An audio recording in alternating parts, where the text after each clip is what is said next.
Hello, everybody, and welcome to another Brick by Brick episode by Parvis. Today, we're extremely excited to be hosting Azure Properties Group with us. And before we kick off this webinar, a quick disclaimer. I just want to say that this content is not intended to provide and should not be relied on for investment tax, legal, or accounting advice. Nothing in any presentation shall be construed as a recommendation or offer to sell or solicitation of an offer to buy any securities. Quick word about Parvis. So who are we? We are a technology-driven real estate investing platform, an exempt market dealer. We bring institutional quality real estate investment opportunities to eligible and accredited investors, making the process as simple and quick as possible. For more information, visit parvisinvest.com. And with that, I'd like to introduce Gagan and Navi from Azure Properties. Hi, Gagan. Hi, Navi. Hi. Hi, Peter. How are you today? Good. It's bright and early, so we're ready to. Awesome. Yeah, Perfect. I'm glad that you made some time for us to showcase Azure and talk about Sangster as well today. And I'd love if you give us a quick introduction of who you are and a bit of background on both of you. Yeah. You want to start? you can go ahead. Yeah. Okay. I'm Gagan Sivia. I am an accountant amongst many things. So I have a CPA CGA designation, and formerly I had a CFP, a financial planning designation as well. I'm full-time faculty at BCIT, so I teach in the finance analytics realm as well as being full-time with Azure Properties Group, which Navi and I co-own. Awesome. Yeah, I'm Navi Sivia of Azure Properties Group, principal founder of this organization, and we're a multifamily residential uh, developer and builder out here in the Lower Mainland primarily, but across BC as well.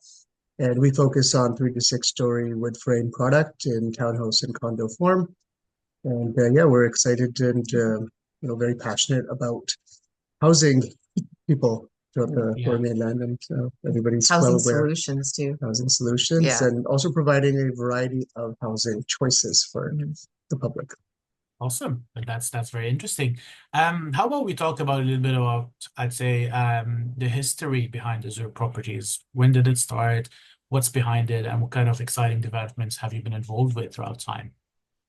Yeah, so Navi created Azure Properties Group with a namesake project called Azure. It's a townhouse complex in South Surrey, which actually was very unique at that time because there was a gap in the market he identified where townhomes were considered to kind of be the product that you outgrew an apartment, but you can't afford the single family. And so he actually Mhm. created luxury townhomes with, Mhm. triple car garages as well as a masters on the main, and it became wildly popular. So then the A logo became famous for us as well. So we kind of stuck with that branding and took it forward. And then we've basically created it about 13, 14 years ago. And I've become heavily involved in the organization about 5 years ago. And it's been Navi's everything when he originally started it. I love the passion behind this. That's Yeah. that's awesome. Yeah. Yeah, both of our families come from a background of development and construction as well here in the Lower Mainland. So we both grew up in this industry, independent of one another, of course. Our families didn't actually know each other, but did work in the similar communities in multifamily residential, as well as other markets as well.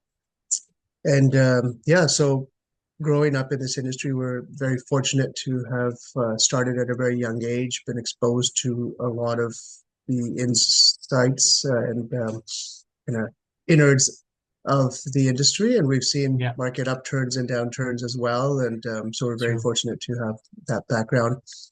Um, it wasn't always smooth to start off in this industry, of course, like many fathers. My dad wanted me to go into sciences and not do what he's doing, and wanted a better life for me. But just being in the industry growing up, I was very passionate about it, and I was on job sites, 3, 4 times a week, even in high school. So took a compelling argument to convince my dad to let me pursue this side of it, and it had to come through a background in education.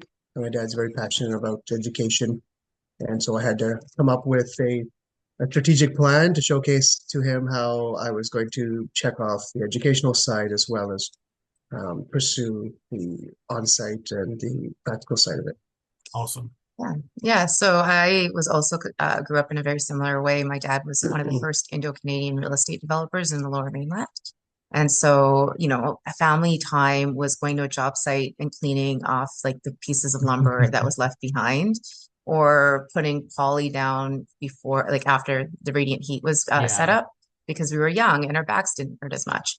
And so that's what I thought families did growing up. And Yeah. fast forward, I pursued accounting and finance and analytics as a career.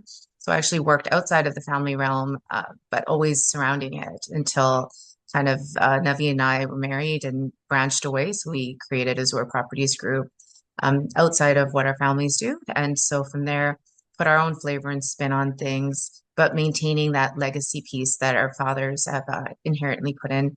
Because at the end of the day, it's your connection to community, it's your staying power, it's your legacy, like I mentioned, because you're not fly by night, we're deep rooted.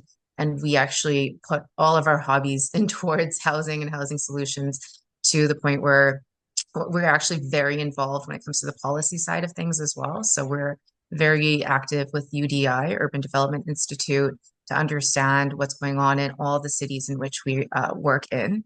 So I Mhm. chair the liaison committee for the city of New Westminster, where this particular project that you'll learn about more is located. And so I am the chair. And then so we go and we invite other larger developers to come at the table with the city itself and the Ministry of Housing. So then that way that all the developers are getting those wins together. So we're not self-serving in that sense, but we have to all share like the pros and cons of certain policies, pros and cons of what's going on to make Got it. these houses actually happen. And then Yeah. Navi sits on two other boards as well in neighboring cities. Awesome. Well, I mean, I see that you're personally invested in the community that you belong to, as well as this particular property, which I'm really excited about talking about today with you guys.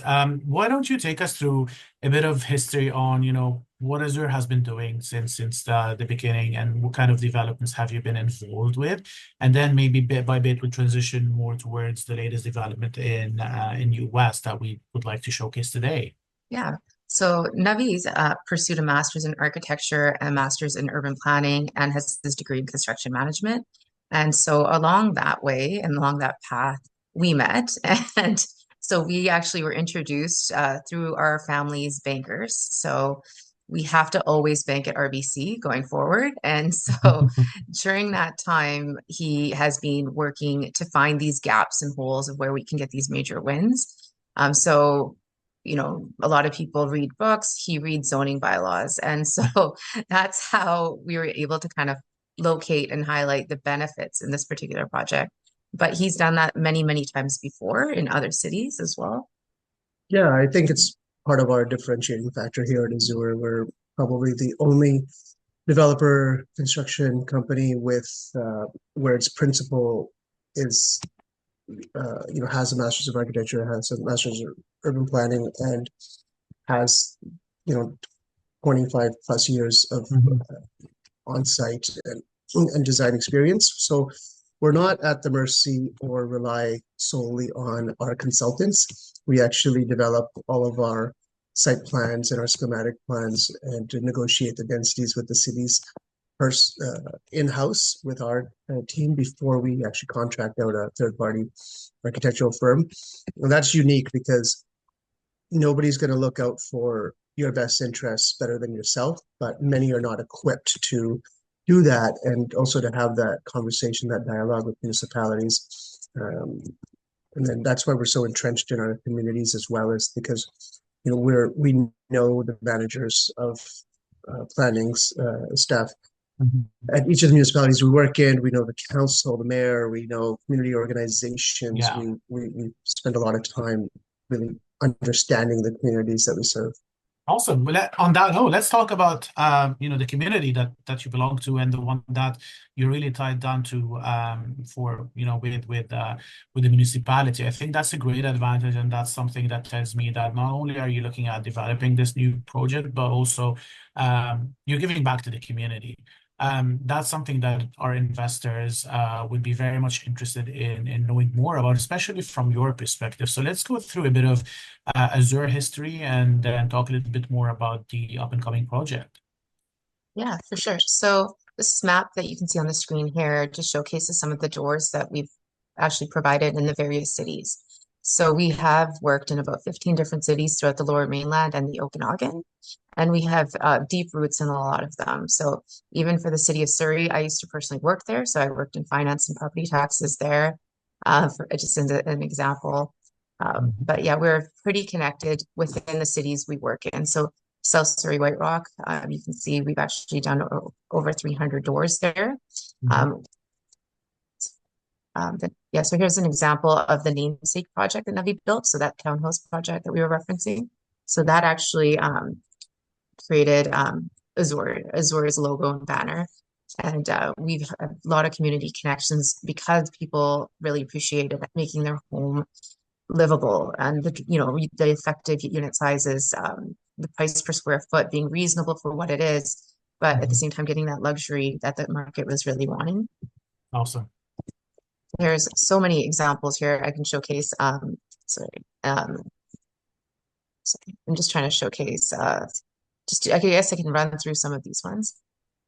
So this was also within the Surrey realm, so South Mhm. Surrey, and then in Abbotsford, which is a neighboring community a little bit more east, we've got quite a bit of work done there as well and continuing. So there's well over 150 homes that were built, but we also do subdivisions. So the subdivisions actually allow other builders to come in and build the homes in which they want to, whether it's spec or whether it's custom, whatever have you. And so when you're doing the door count, it gets kind of complicated that way. But that's the part of the choice that Navi and Azure really lean in on, is that at the end of the day, people want different things, different products for different cities. So highlighting all Right. of those things. Yeah. No, that's Yeah, and that's very interesting to know. understanding the demographic and the region, Mhm. and ensuring that you're designing and meeting the needs of each municipality independent of one another and not trying to put a blanket stamp.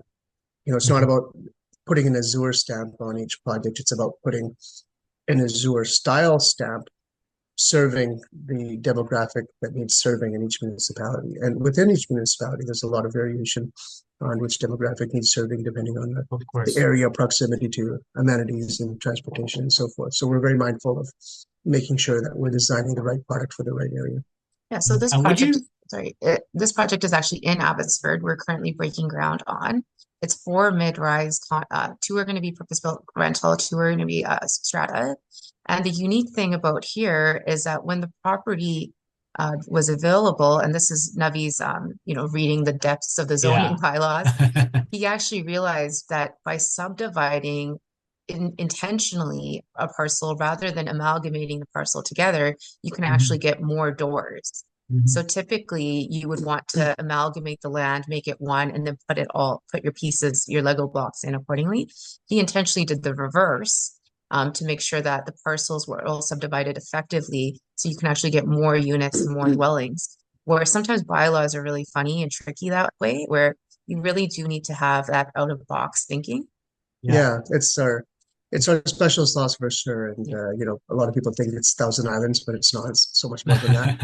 Um, Absolutely. so yeah, the example Gagan was referencing is that we really focus in on policy and bylaw, and understanding the allowances and the limitations within policy is really important. So what Gagan was referencing on this project was the FSR, floor space ratio allowance for this project was limited to 2.0. So 2.0 times the lot area. However, Mhm. there was a bylaw available that a lot of people overlook that says if your lot size is 2,500 square meters or less, you can go up to 2.5 FSR. That's a whole, 1/5 to a quarter more density that you can get on the same size site. Right.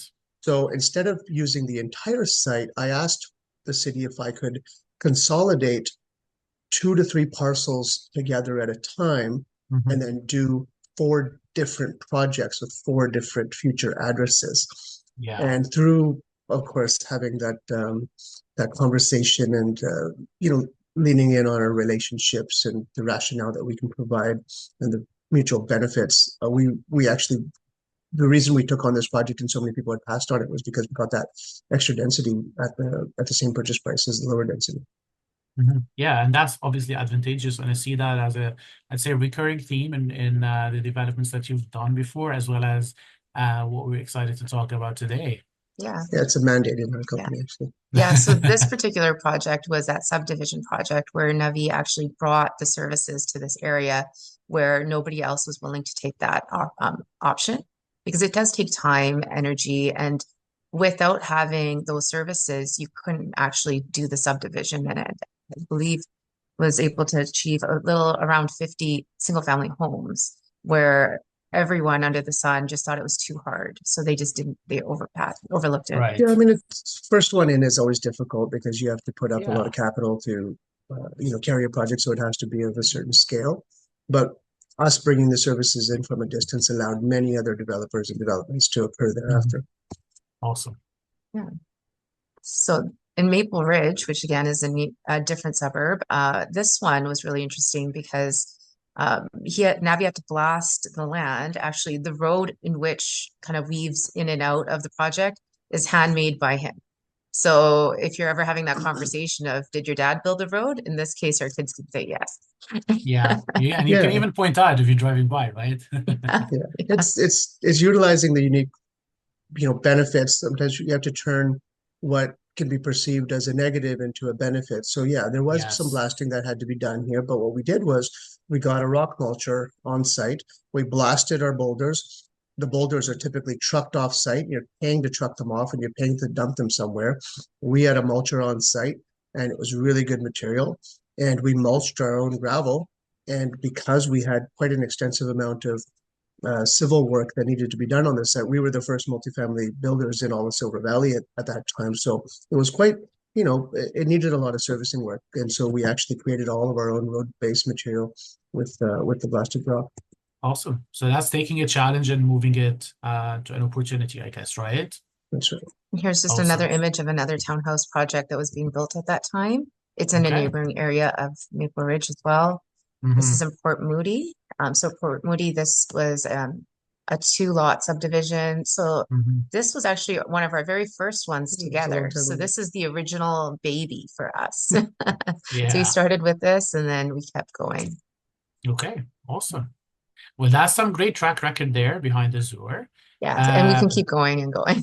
I'm sure we Yeah. can. I'm Yeah. sure I'm 100% we definitely can. But what really excites me today is the latest development that we're talking about that we want to talk more about today, and that is Sangster.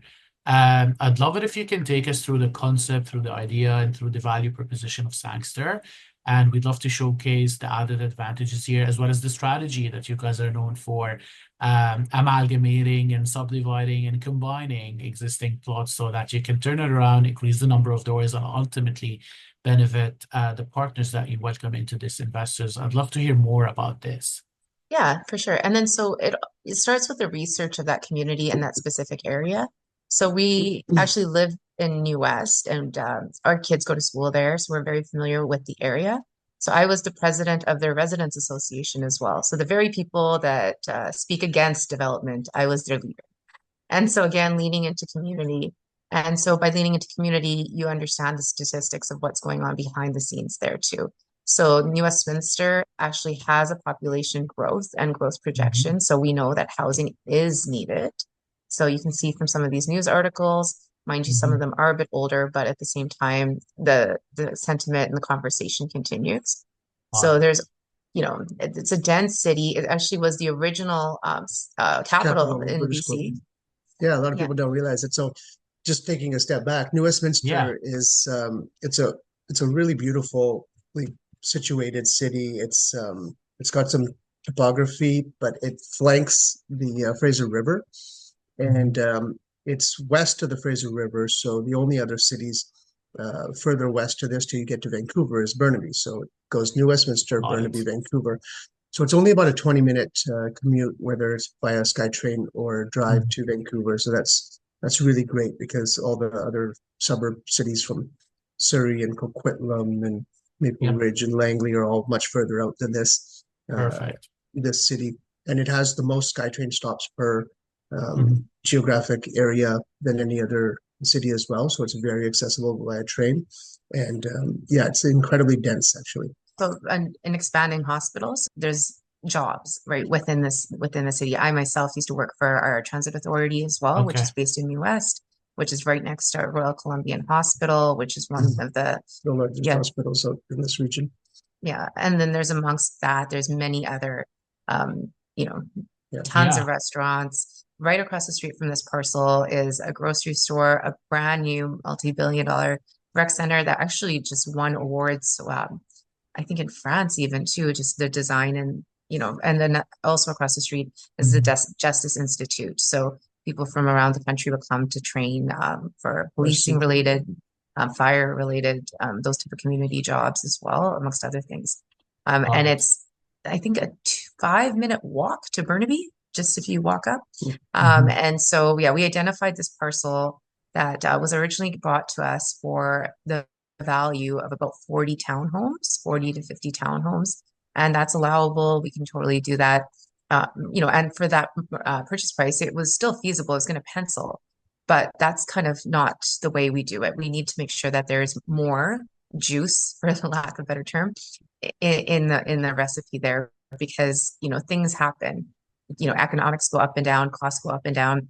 You Yes. know, the realm is all sorts of concerns can easily happen. So we need to have a greater saturation in order to um, make sure we're comfortable as well as we're protected. We always want to protect that net income and that Perfect. bottom line. Here you can see what's being kind of highlighted in the center there is the Hmm. block. So it's the entire street. So Hmm. we currently own 4 out of the 6 already, and the other 2 are being purchased very soon. Okay. All the contracts are in place. There's no concern about any of those items. Lots of deposits to be given. Legal form is already structured. Now, we also, alongside, have been working on the application for a number of years. And then Navi can go into a bit of the detail as to why this is a bit of a unique parcel and then the surrounding neighborhoods as well. Yeah, it's a bit deceiving on the screen because you can't appreciate the topography. Um, so these 6 homes were the ones contracted, and currently there's a 4-story condo building right across the street. There's Mhm. an old strip mall here that will be converted into condos, and then adjacent to it, off the screen, there's existing 8-story condos. But the nice thing about this project is that, or this parcel is that there's 2 triangular pocket parks. So this is a city Mhm. park, and there's another one right off screen next to it. So this site is going to be really well, uh, you know, kind of from a privacy perspective, it'll be really well situated with these 2 pocket parks and not have many Yeah. adjacent neighbors.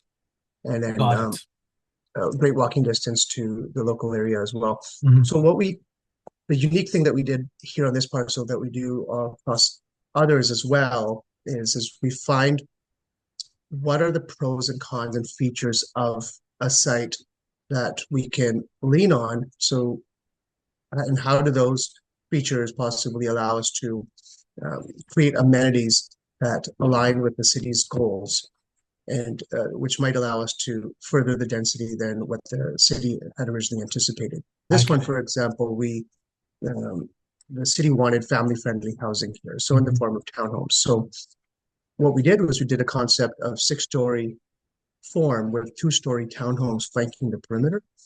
And we rationalized that it doesn't really impact the single family neighborhood above with these 2 pocket parks. Then the single family neighborhood is much higher in elevation as well. Hmm. And then the walking distance to amenities from this site, all these features together, we were able to showcase that providing more housing in a city with such scarcity of land was going to be a Yeah. community benefit. And we also offered up to 20% of below market units as well, which we're still negotiating with the city on. But with that push and pull and providing community benefit, we were able to increase the density from 40 townhomes to a total of 194 units that we've Wow. applied for now, which includes 2-story townhomes still. So we're still meeting the family friendly policy. So an Yeah. incredible amount of density uptick. And the beautiful thing about this budget is that we're not taking a land lift, even though our appraised value is much higher than our purchase price. We're Hmm. actually sharing that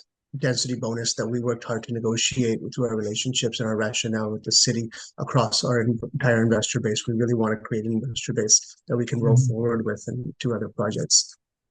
as mentioned before, we do this many times over and successfully. And so we quietly get into communities where we're passionate, where we have alignment, and we work within their rules. So not asking for favors, just, reading their bylaws and understanding what's the spirit of the goals that we want to achieve. And this is how we're going to be aligning. Here you can Got see it. what the units will look like. So Beautiful. that it is a rendering, but at the end of the day, it's very similar to what the architectural schematic is. So if you want to highlight, so the townhomes at the perimeter with the rooftop at flanking at the top. So the reality, it'll be slightly different, but this is very close The to, concept is yeah. there, yeah. So with the two-story townhomes at the base and then 4 stories of condos above plus rooftop amenity, we design all the sites based on their natural features. So we're entering the parkade at the lowest point of the site.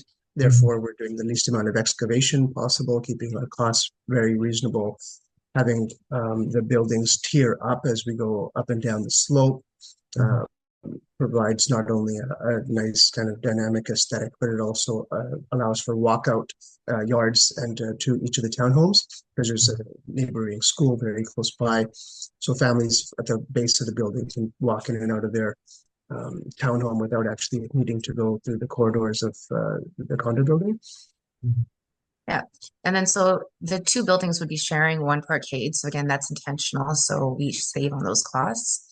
And that also allows for a risk mitigation technique. So we don't necessarily have to build both buildings at the same time, because we have to be mindful of absorption, and we have to be mindful of construction costs and other concerns that may be happening. So a lot of that detail is already designed and built in when we are in the initial phases to continuously add risk mitigation in every single line item we focus on. So the package that is on the Parvis's website only actually showcases 187 units, whereas the application is now 194.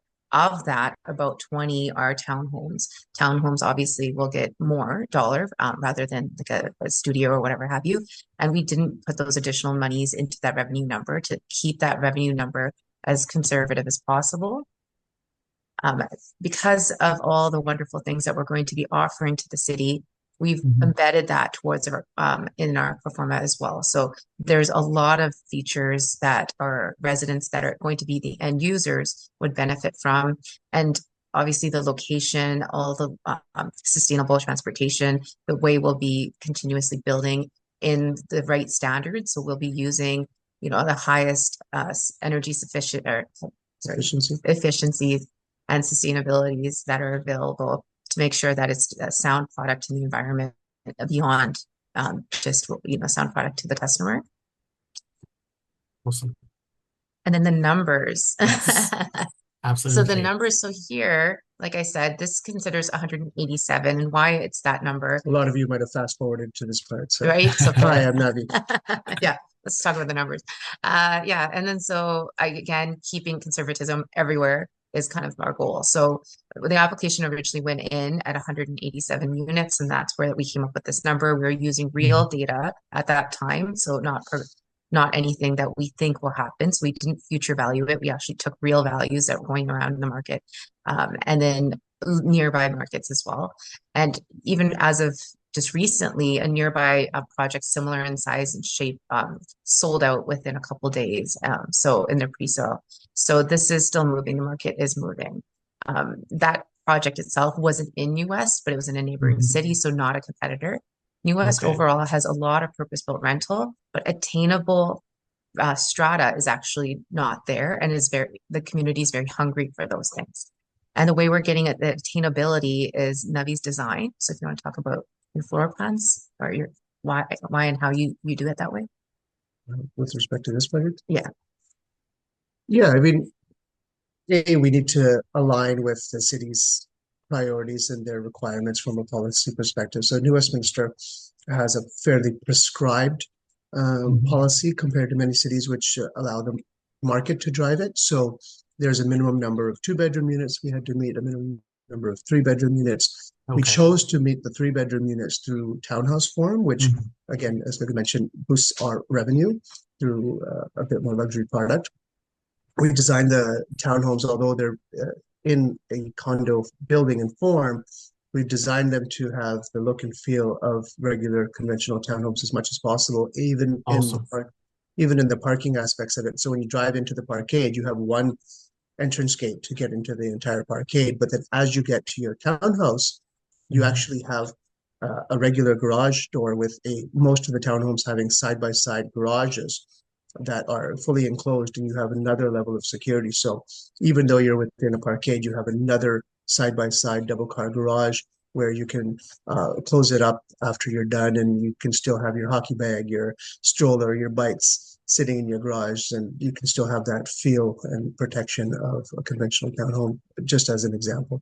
Yeah. Yes. And then the other line item, which is obviously the largest, is our hard costs. So our construction hard costs, we actually used a third party quantity surveyor's forecasts. So we took the upper end of what they anticipated our construction costs would be at the time of our construction year, and we used their per square footage number.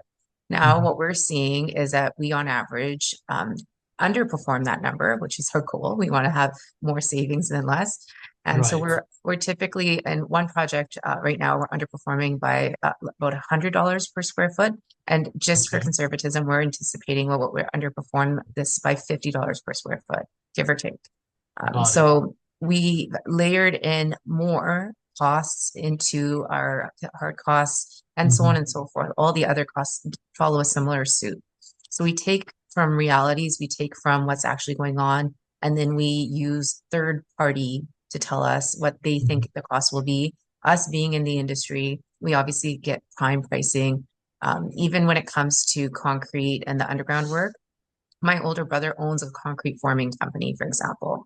My dad's a developer. We've been doing this over and over again for years. And so same with Navi's family as well. So we do get the actual trade pricing, and we get it over again. So, and we get the heads up and the intel of what's going on in the market. So do we stock buy now? Do we wait? Who do we need to talk to understand what's going on? So, and then that continuously plays in. So being a good accountant, I just overvalue all of our costs and I undervalue our revenue Great to create strategy. that buffer. Yeah. And then so if the numbers still make sense, then we're good, right? And so that's the goal, is to make sure that we're giving you something that's reasonable as well Absolutely. as has logic behind it. So anything else like that? Yeah, as Gagan was mentioning, right now we're currently building at around $40-50 a square foot, lower than the construction budget that we set for this project. So it's quite likely that our hard costs of construction will be a few $1 million less than what is budgeted for, which is great for everyone because it's a profit sharing model. So what's good for the goose is good for the gander, as they say. Absolutely. Yeah. I was just going to say that, there's a lot of boxes that were ticked as well. And on top of that, is the numbers, which to potentially lowering costs. So that's exciting. That's very exciting. Yeah, and like the way we set up the agreement is with transparency in mind. So we, as the GP, don't get paid until after all of our investors do. And Okay. so we wanted to make sure that that's noted and clear because that's how much we believe in this project, that we're willing to wait till the end rather than, try to gobble up our funds first. Yeah. And so the other thing is that we have not capped the profit share portion. So that 60% that, our investors will enjoy aren't capped where we're, we say, okay, once we hit 30% IRR or something like that, you're done and the rest goes to us. We didn't do Okay. that. We want to truly share. So having that transparency and equality there. So you're taking a chance on us. We honor and respect that. And we want to make sure that we all win together. Because our goal is, again, the legacy part. Let's do it again afterwards. Awesome. So let's recap a bit of information on Sangster specifically before we go through a typical investment, what kind of potential yields and returns and IRRs that would generate. So from my understanding, not only are you looking at, a very niche area in the province, but you've been sure that, and as we always say, location, location, location, right, in real estate, that I believe has been ticked off. Accessibility to the area as well, to New West, is also checked, as well as the area being quite serviced Parvis, with a lot of hospitals, a lot of facilities, and a lot of business happening in and around the area. So that's on its own is impressive. But you also went in, you found additional value by being or working with the policies, with the bylaws, as you mentioned, in terms of increasing the number of doors. So that's your added advantage, and why Azure is actually doing a great deed for this plot over here. But not only that, you are willing to share these amounts with your potential investors, which I think is a great opportunity for such an offering. And last but not least, obviously managing and being on top of your construction costs so that the numbers at the end of the day really make a lot of sense to potential partners, right? We like to say partners because you are sharing the profits and you're sharing it generously. So that's kind of a recap. What I would love to also look at is how those numbers would play out. Do you happen to have a run-of-the-mill of an investment that comes in today and what we potentially could look at towards the exit of the project? Yeah, absolutely. Sure. And just to build off of that, Nader, is being recognized for consistently having success in our densification process, and through municipality to municipality, project by project, we were recognized for that in 2023 through a third party business, Canadian Real Estate Business Review magazine awarded us the top real estate investment company in Canada because Awesome. of our track record of not only outperforming our competition through our creative skill set and our multi-step. It's incredibly difficult for us to pull the trigger on a purchase because so many boxes need to be checked, and we kiss a ton of frogs before we actually really love a project where we think we can densify it beyond the value that we're being presented at. And so Absolutely. we're really excited to be sharing that opportunity. And also the benefit of people coming onto this project now is that we submitted our development permit application almost a year ago. So it's actually, this is our last little bit of tranche of our capital raise side for the land deal. After this, if and when we raise capital for the construction period in a little while, that will be at a much higher value. So people will be paying more for each unit. And so people are really getting the benefit of 2 years of our hard work and coming in at this last hour to still get the benefit of coming in at our land cost. Awesome. And we also just, I know dilution is often a concern too. We made sure that that is not happening. So that's well protected. We did kind of put ourselves in the perspective, the shoes of an investor coming in and trying to make sure that this is a slam dunk because we're protecting them.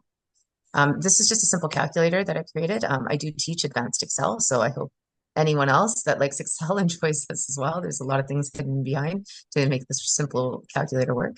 But overall, if you invest $100,000, you participate of 0.59% of the available equity to be raised, and that's kind of why the dilution is kind of kept there. Yeah, that's capped. So there's no more equity that we're allowed to raise in the LP beyond that. And what is the total equity that's being raised today? So today it's only, I think, 2.5 million left. And then so we've raised majority of the rest already. And so that's for this tranche. And then we'll see if we need to raise any more for the construction side. But the total amount is 17 million. It's capped at that. That's the cap. That's where the dilution will not be exceeding. Even though the likely equity required for the budget is about 25 million, we are keeping that for ourselves to come up with that equity because